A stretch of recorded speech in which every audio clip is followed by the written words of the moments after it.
Hi friends, कैसे हैं आप सब। और आप लोगों को मेरे यूट्यूब चैनल में स्वागत करता हूँ। एक बार फिर हम जो है आप लोगों के लिए एमसीक्यू सीरीज जो चल रहा है उसका पार्ट 5 लेकर आ गया हूँ, जो आपके लिए एग्जाम के लिए बहुत ही इंपॉर्टेंट रहने वाला है। और इससे पहले भी मैंने पार्ट 4 तक करवा दिया हूँ क्वेश्चन आंसर, जो कि आपके एग्जाम के लिए जो भी जितना भी करवाएंगे बहुत ही इंपॉर्टेंट रहने वाला है। बहुत यहाँ से अक्सर क्वेश्चन आते रहते हैं इसका, जितने भी है मैक्सिमम, क्योंकि एक्सपीरियंस है एग्ज़ाम देने का, तो इसमें बहुत सारे क्वेश्चन आपको मिलते हैं। तो इस वीडियो के माध्यम से ज़्यादा नहीं है, 10-15 क्वेश्चन होगा और 10-15 मिनट आपको लगेंगे। इसको देख करके जरूर जाइएगा, स्किप मत कीजिएगा। इसके बाद जो है आपका क्वेश्चन पेपर सोल्व जो है बहुत सारे दोनों चैनल पे ही दिया गया है, आपका लैपटॉप है और इस बीएमएलटी एग्जाम प्रिपरेशन चैनल दोनों पे ही क्वेश्चन पेपर सोल्व का दिया गया है वीडियो, जो कि आपके एग्ज़ाम के दृष्टिकोण से बहुत ही महत्वपूर्ण रहने वाला है, क्योंकि कैसा क्वेश्चन आता है और बहुत सारे क्वेश्चन जो है रिपीट भी होते हैं। तो वहाँ पर आपको देखने को मिलेगा, डिटेल्स एक्सप्लेनेशन के साथ वहाँ पे बताया गया है। तो चलिए आज के चलते हैं। आज का जो पहला क्वेश्चन रहने वाला है, आज का जो पहला क्वेश्चन है कि which stain is used to demonstrate iron in bone marrow smear में आयरन को हम लोग देखने के लिए कौन सा स्टेन यूज करते हैं। तो वही बोला, बोन मैरो स्मीयर में आयरन प्रदर्शित करने के लिए कौन सा स्टेन प्रयोग करते हैं। ऑप्शन नंबर ए क्या दिया गया है, लिस्मेन स्टेन, जो कि हम लोग क्या करते हैं डीएलसी के लिए करते हैं, या उसमें मलेरिया भी देख सकते हैं, लेकिन मलेरिया के लिए स्पेशल जो है जिम्सा स्टेन हम लोग करते हैं। तो लिस्मेन स्टेन किसके लिए है, पेरिफेरल ब्लड स्मीयर के लिए। Gram stain differentiate gram negative gram positive bacteria.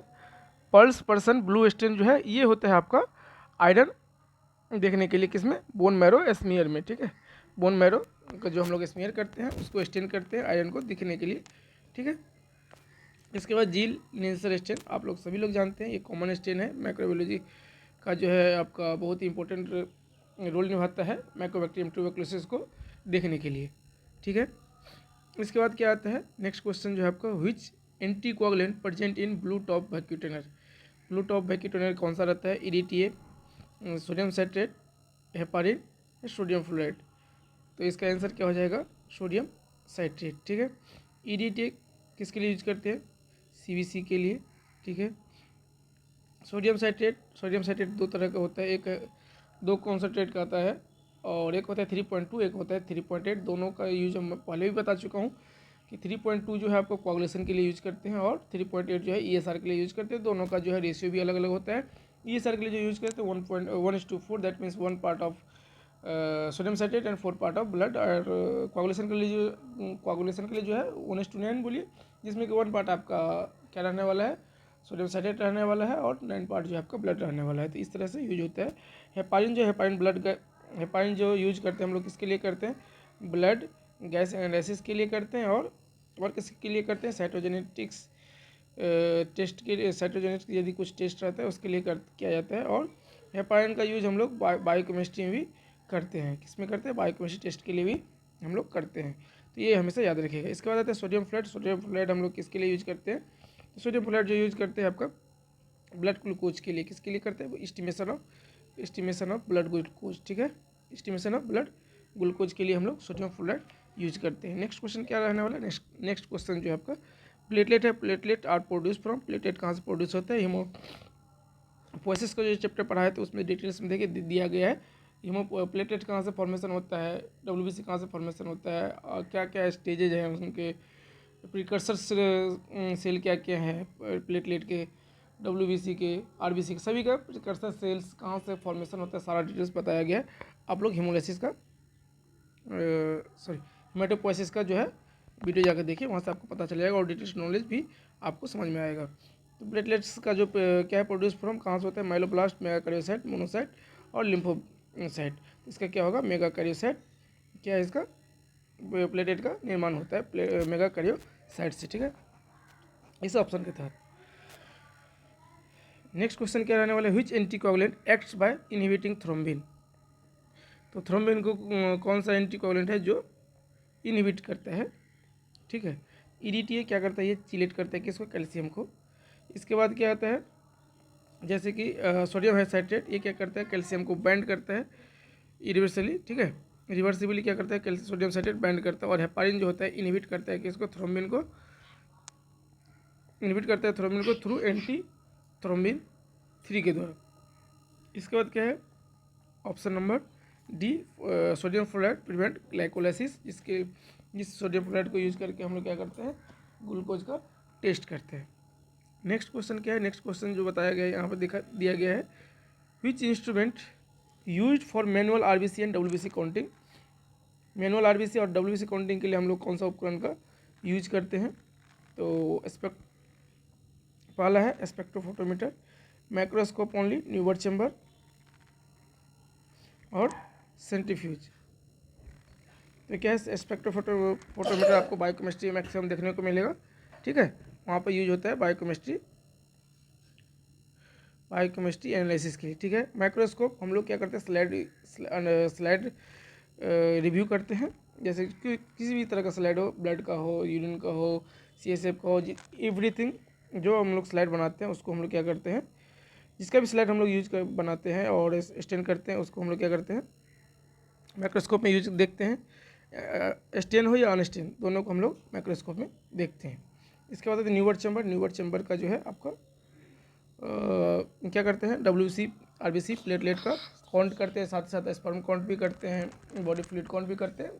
तो ये सारे काउंट के लिए, मैनुअल काउंट के लिए हम लोग न्यूबर्ट चैम्बर का यूज करते हैं, जिसका अलग दूसरा नाम भी है हीमोसाइटोमीटर। ये भी एग्जाम में पूछा जा सकता है कि न्यूबर्ट काउंटिंग चैम्बर का दूसरा नाम क्या है, हीमोसाइटोमीटर और इम्प्रूव न्यूबर्ट चैम्बर भी बोला जाता है। नेक्स्ट आया है सेंट्रीफ्यूज। सेंट्रीफ्यूज का क्या काम है, सेंट्रीफ्यूज का काम क्या है, सेपरेट करना, ठीक है, सेपरेट करना फ्लूइड और कंपोनेंट का वो सेपरेट करता है सेंट्रीफ्यूज के द्वारा। नेक्स्ट क्वेश्चन क्या है, नेक्स्ट क्वेश्चन है विच WBC mainly responsible for viral immunity. मैंने पिछले वीडियो में भी वीडियो में बता रहा था कि